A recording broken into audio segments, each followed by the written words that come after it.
We've got Brad from Virginia calling in to talk to us today. Brad, you're live on Talk Heathen. What's up?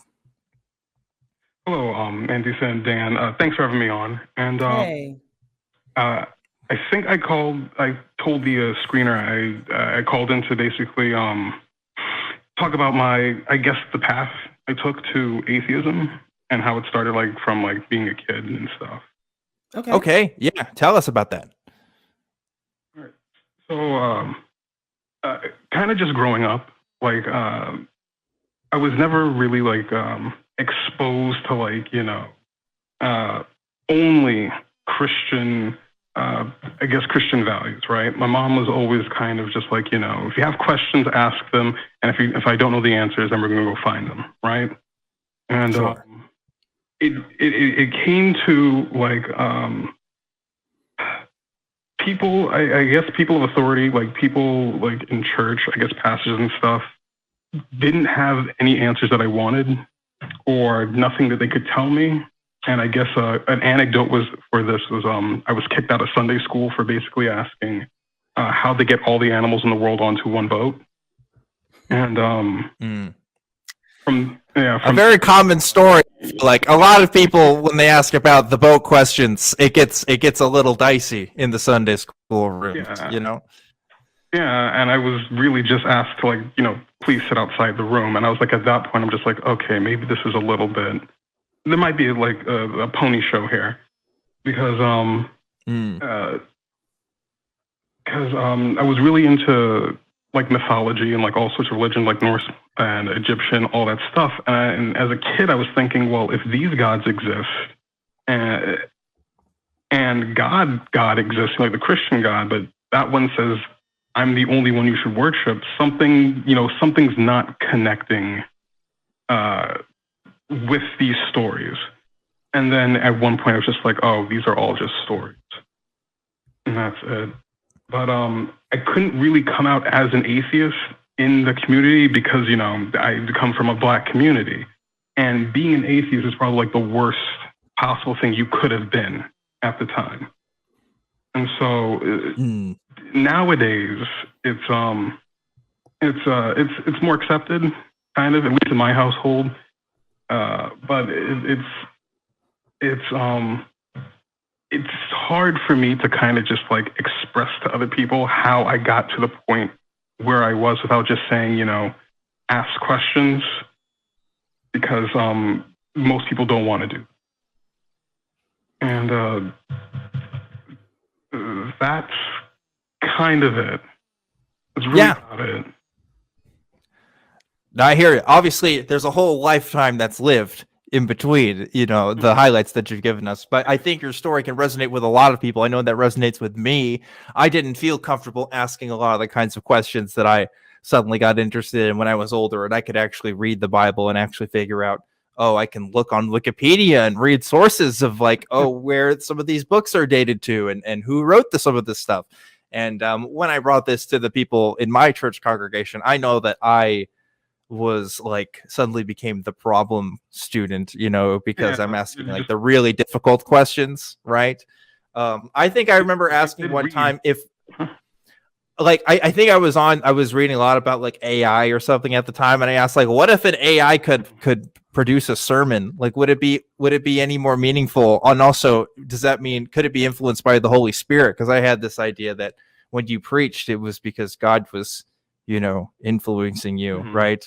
So weird questions like that obviously there's no real answers to, because they didn't have AI when they wrote the Bible. There's no answers for that kind of stuff. But when you're a kid and every adult that you trust believes in this thing, you kind of have to just think, okay, there must be something to it that I don't understand, right? Somebody has the answers to this, and maybe I'll really get it when I'm older. And then you get a little older, and suddenly you're kind of there, and it's oh, I really don't understand it. And now I've read books from scholars who don't understand some of the questions I've been asking since I was a kid, as far as answers that haven't been, fully explained yet. So it's weird. It's weird figuring that out, and you feel kind of alone in that sense if you dig too deep. But here we are. There's lots of other people that feel the same way as you do, Brad.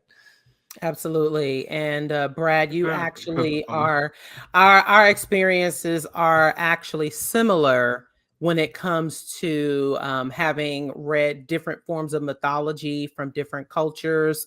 Even though I wasn't formally raised religious, and I actually consider myself lucky in that mhm, regard, because my background was rooted in education, even though I do come from a working class neighborhood, black neighborhood. But I do understand those questions that you've had. And also, I know for me, it was learning early on about institutional racism and injustice and the challenges that the Black community face, along with the triumphs and the fact that most people attribute that to some God, particularly the Christian God, Yeah. especially after learning right. that, Christianity was imposed on our ancestors, like many other cultures have. But the trajectory of the Black community just makes Right. it that much more insidious. And so I understand where you were coming from, where almost everyone within your immediate circle Was it? is a Christian and is holding on to that belief so tightly.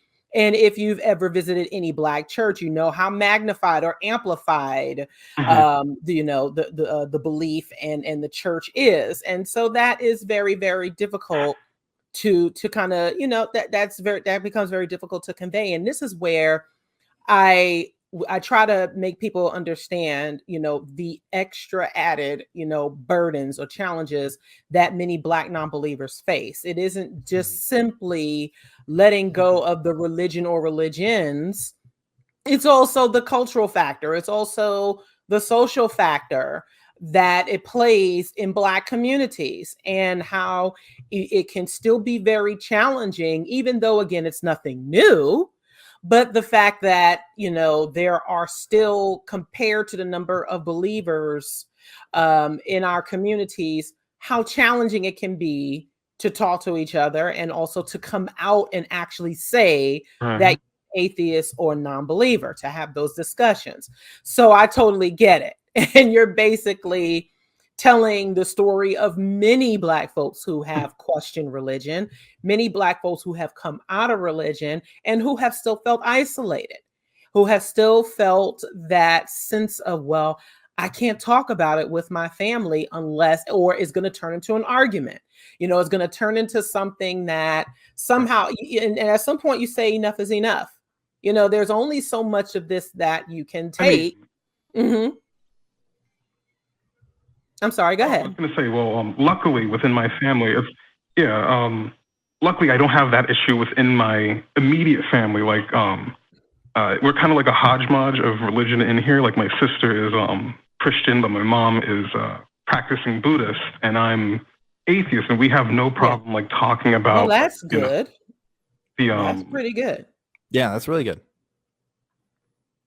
Yeah, so it's interesting so because again, as a white person hearing about these experiences, I mean, I've already talked about this with Mandisa before on other episodes and stuff. I think it's important that other white people who listen to this show are recognize and understand that, like, our experience with the religion, even in its most like, even if it's most evangelical form, even if it's most what I would call extreme form, that experience is going to be even different mhm, from a Black believer, because like there is a cultural mold that's already there for a white person to not believe and exist in society and like have sort of right, a place in the culture for that, and there isn't as much in for people of color. And like, if you look at some of the most famous atheists, that have come out of the community, like most of them are white guys. They're white people, and like, there's not as many people of color who have representation in the community there. So I can see why the paths make it easier for someone like myself to leave versus somebody else who don't have really those cultural molds to kind of look at. And it's just really fascinating to hear your guys' experiences with that. So anyway, Brad, did you have anything else you wanted to add before we let you go and talk to some of the callers here?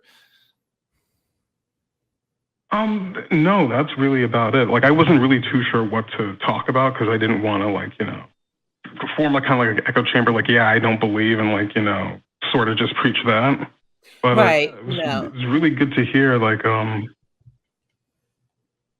yeah, for sure. It's always good to hear other people like say the things you've been thinking out loud, right? Like that's something I think everybody seeks out. So yeah, we're that's why we exist. That's why we talk about the stuff we do, and that's why we talk to folks like you, Brad. So I'm glad you're feeling a little less alone with that today. Right. So And validation is important, and the varied experiences and our journeys.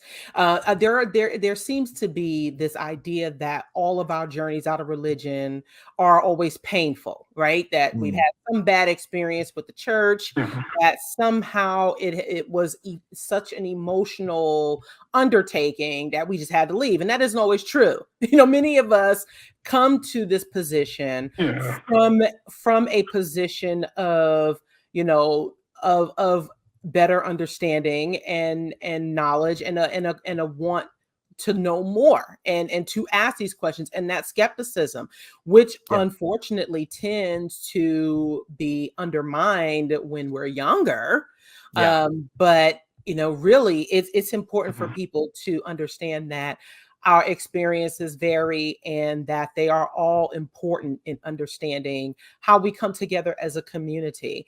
And no one should ever have to feel bad for what they once believed or even their previous silence, like what you may have, because it's understandable. It's understandable as part of human nature that you don't know where this might go or where the conversations may lead or not lead once you actually express your non-belief. So that's absolutely, it's understandable. And please know that we get it.